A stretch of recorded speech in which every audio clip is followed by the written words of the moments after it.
जय गुरुदेव। ये एमिति एक पवित्र मुहूर्त जो आलोक को आम प्रणाम करूँ जहाँकि अज्ञान रूपक अंधकार को दूरे थाए।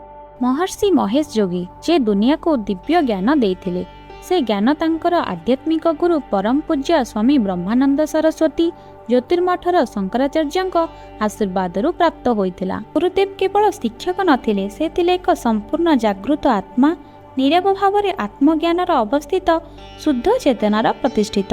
गुरुदेव मार्गदर्शन और आशीर्वाद महर्षि तांको जीवनर लक्ष्य पाइथिले, जहाँकि वैदिक ज्ञान माध्यम सारा विश्व को आंतरिक शांति और पूर्णता आड़क नहीं जाए। उक्त प्रेरणार अनुप्राणित होई महर्षि महेश जोगी तांकर सारा जीवन ट्रांसडेंटाल मेडिटेशन सहज और सरल प्रभावशील प्रक्रिया को सारा विश्व में शिखाइबा आरंभ करथिले।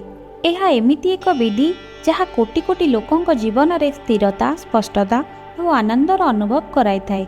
महर्षि जहाँ किछि तांको जीवन में करुथिले ताहा केवल गुरुदेव कृपा और आशीर्वादर प्रतिफलन।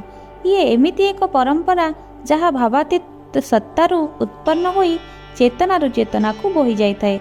आपण समस्त को गुरु पूर्णिमार हार्दिक शुभकामना।